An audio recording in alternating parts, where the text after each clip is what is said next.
இன்றைக்கி நம்ம சேனலில் ஒரு ஹைதராபாத் பிரியாணி தான் பண்ண போகிறோம். அதுக்கு 1/2 கிலோ சிக்கன் எடுத்துருக்கேன், சுத்தமாக கழுவி வச்சுருக்கிறேன். 1 கிலோ அரிசி பாஸ்மதி ரைஸ் தான். சிக்கனை ஃபஸ்ட்டு மசாலா போட்டு பெசரி வைக்கணும், 1 மணி நேரம் ஊறணும். அதுக்கு ஒரு 2 ஸ்பூனு இஞ்சி பூண்டு பேஸ்ட்டு, 1 ஸ்பூன் மஞ்சத்தூள், 1 ஸ்பூன் மிளகாத்தூள், ஒரு 50 ml தயிர், பாதி லெமன்,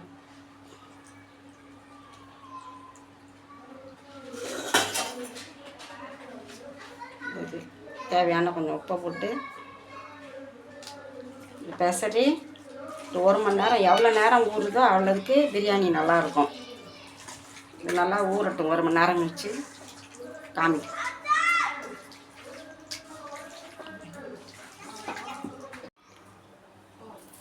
பிரியாணி தாளிக்கிறதுக்கு ஒரு பாத்திரம் வச்சுட்டோம். இதில் ஒரு 75 ml ஆயில் ஊற்றியாச்சு. இதில் வந்துட்டு பட்டை, கிராம்பு, ஏலக்காய் எல்லாம் 5 கிராமுக்கு கொஞ்சம் அதிகமாகவே எடுத்து வச்சுருக்கேன். இதுக்கு இதுதான் மசாலாவை, வேறு மசாலா நம்ம எதுவுமே போட போகிறது கிடையாது. எல்லாத்தையும் போட்டு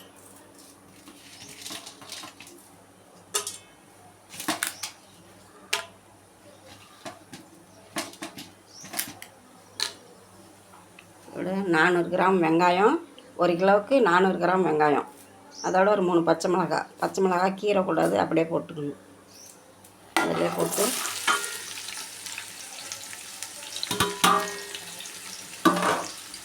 வெங்காயம் நல்லா கொஞ்சம் ப்ரௌனாக வதங்கணும்.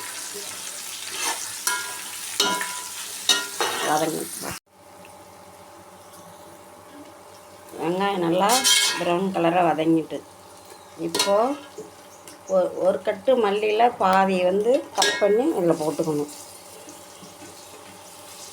அதே மாதிரி புதினா ஒரு கைப்பிடி அளவு,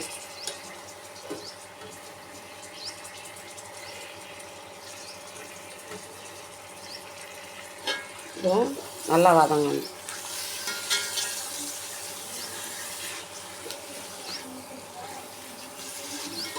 நல்லா வதங்கணும். மல்லி புதினாவும் வதங்கிட்டு, இப்போ 2 ஸ்பூன் இஞ்சி பூண்டு பேஸ்ட், ஏற்கனவே நம்ம சிக்கனில் கொஞ்சம் போட்டு ஊற வச்சுருக்கோம். இப்போ ஒரு 2 ஸ்பூன் போட்டிருக்கேன். எண்ணெய் மொத்தம் 100 ml ஊற்றிருக்கேன். இஞ்சி பூண்டு பச்சை வாசனை போகட்டும். இஞ்சி பூண்டு பச்சை வாசனையெல்லாம் போயிட்டு, இதில் 1 ஸ்பூன் மிளகாத்தூள்,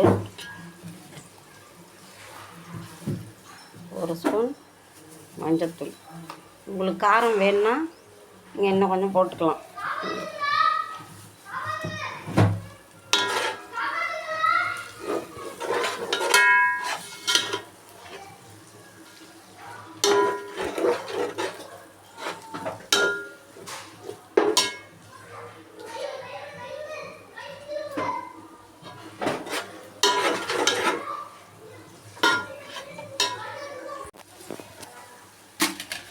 டைம்லாம் இருக்குது. இந்த மசாலா தேவையான கொஞ்சோண்டு உப்பு, அதோட ஒரு 1/4 லிட்டர் தயிர் ஊற்றி,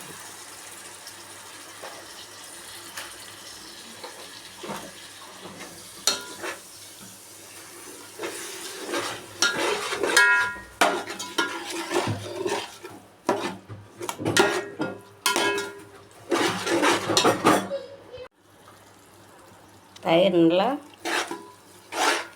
கரைஞ்சிட்டு, இப்போது ஊற வச்ச கறியை அதில் போட்டுடணும்.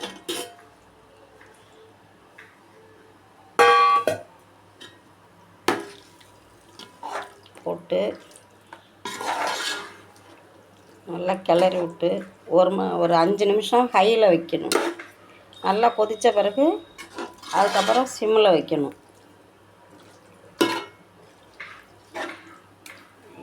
கொதிக்கட்டும். இப்போ சாதத்துக்கு நான் ஒரு பாத்திரத்தில் தண்ணி வச்சுருக்கேன். நம்ம சாதம் வடித்து தான் அதில் வந்து பிரியாணியில் போட போகிறோம். தம்மில் போட்டு இறக்க போகிறோம். இப்போ வந்துட்டு பட்டை கிராம்பெல்லாம் எடுத்து வச்சுருக்க பாருங்க. இது எல்லாத்தையும் ஒரு துணியில் அப்படியே கட்டி அந்த தண்ணியில் போட்டுடணும். அப்படியே போட்டோம்னா நிறையா இருக்கும், எடுத்து சாப்பிட்றப்போ கஷ்டமாக இருக்கும். அதில் 2 பச்சை மிளகா, கொஞ்சம் மல்லி, கொஞ்சம் புதினா போட்டு இந்த கரம் மசாலாவும் முடித்து போட்டு அதில் போட்டுருவோம். இதை முடித்து போட்டு அதில் தண்ணியில் போட்டு தண்ணி நல்லா கொதித்தோன்னா நான் அரிசி வந்து 1 மணி நேரம் ஊற வச்சுருக்கேன். எவ்வளோ நேரம் ஊறுதோ அவ்வளோ சீக்கிரம் சாதம் வந்து வெந்துடும். 3/4 பதத்தில் எடுத்து நம்ம அந்த மசாலாவில் போட்டு தம் போட்டு இறக்கணும். தண்ணி கொதிக்கட்டும். பாருங்க, இது நல்லா கொதிக்குது. இதை வந்துட்டு இன்னும் சிம்மில் தான் வைக்கணும். சிம்மில் வச்சு தான் வேக விடணும். இந்த சாதம் வேகிற வரைக்கும் இது சிம்மிலே வேகணும்.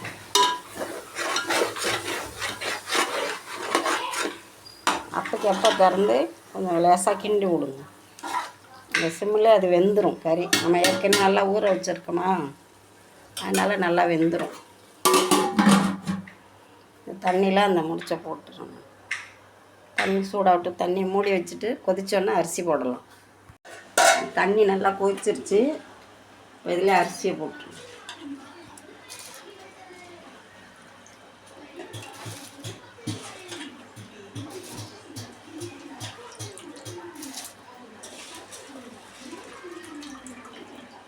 நான் ஏற்கனவே 1 மணி நேரம் ஊற வச்சுருக்கேன், அதனால அது சீக்கிரம் வெந்துடும்.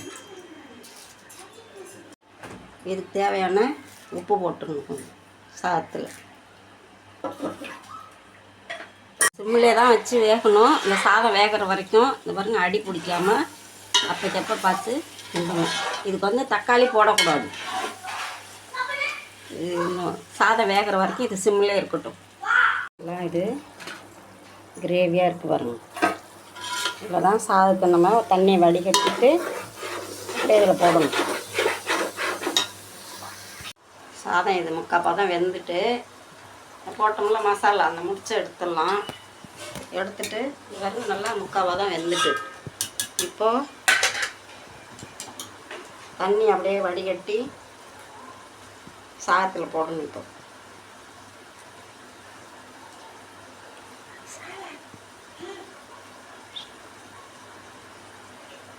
அப்படியே அந்த சாதத்தில் அப்படியே பரவலாக சிக்கன் கடியில் மேலே அப்படியே போட்டு விட்டணும். இதுமாரி எல்லாத்தையும் வடிகட்டி போட்டுட்டு பார்க்கலாம்.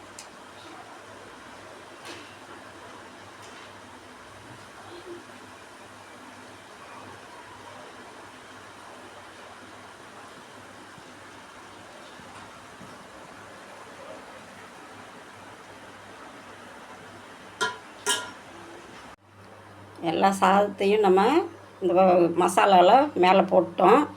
நீங்கள் கரண்டி இல்லைன்னா சாதத்தை நல்லா வடிக்கிற மாதிரி வடிச்சிட்டு இது மேலே அப்படியே கொட்டி இந்த மூடி தம் போட்டுற வேண்டியது தான். 20 நிமிஷம் அப்படியே இருக்கணும். தோசைக்கல் வச்சு தம் போடுவேன். தோசைக்கல் இல்லைன்னா அடுப்பை சிம்மில் வச்சு அப்படியே தம் போடுங்க. இந்த மசாலாவை நம்ம ஏன் தனியாக கட்டி போட்டிருக்கோம்னா, இது அப்படியே சாதத்தோடு போடும்போது நம்ம ஒவ்வொரு வாய் சாப்பிட்றப்பையும் அந்த மசாலா வந்து அந்த பிரியாணி டேஸ்ட்டே வீணாக போயிடும். அதனால் அதை கட்டி போட்டோம்னா எடுத்துட்டோம்னா சாப்பிட்றப்போ நல்லாயிருக்கும். நம்ம ஏற்கனவே மசாலாலையும் கொஞ்சம் போட்டிருக்குறோம், அதுவே எடுத்துகிட்டு சாப்பிட கரெக்டாக இருக்கும். அதனால தான் அதை தனியாக போடுறது. நான் ஒரு தோசைக்கல்லை வச்சு அது மேலே வச்சுருக்கிறேன். தோசைக்கல் சூடாக வர வரைக்கும் ஹையில் அடுப்பு இருக்கணும். தோசைக்கல் சூடாகிட்டுன்னா சிம் பண்ணிடணும். சிம் பண்ணி ஒரு 15 இல்லை 20 நிமிஷம் அப்படியே இருந்துட்டு அதுக்கப்புறம் திறந்து பார்க்கலாம். சாதம் நல்லா வெந்து நல்லாயிருக்கும். பாத்திரத்துலேருந்து ஆவி வெளியில் போகாத அளவுக்கு ஒரு பாத்திரத்தை தண்ணி ஊற்றி அது மேலே வச்சுருக்குறேன். இப்போ தோசைக்கல் சூடாகிட்டு நான் அடுப்பை சிம்மில் வச்சுட்டேன். சிம்மில் வச்சு 20 நிமிஷம் கழித்து பார்க்கலாம். ஹைதராபாத் பிரியாணி ரெடி ஆகிட்டு நம்ம சாதம் போடும்போது தான் இந்த பிரியாணி அடியிலேருந்து அப்படியே கறியோடு கிளறி ஒயிட் ரைஸும் கிரேவி மாதிரி அப்படியே வச்சு சாப்பிடணும். இப்போ நம்ம அடுப்பு ஆஃப் பண்ணியாச்சு. பரிமாறும் போது பார்க்கலாம். சாதம் இப்படி அடியிலேருந்து எடுக்கணும், அப்போ தான் அது கொஞ்சம் கிரேவியாக வரும். அப்படியே 65யோட இதையும் சேர்த்து சாப்பிடும்போது சூப்பராக இருக்கும். கறி பாருங்கள், கையில் எடுக்கும்போதே உடஞ்சி வருது. நல்லா வெந்து போயிட்டு ஒரு ஹைதராபாத் பிரியாணி ரெடி. ட்ரை பண்ணி பாருங்கள். லைக் பண்ணுங்கள், ஷேர் பண்ணுங்கள், கமெண்ட் பண்ணுங்கள்.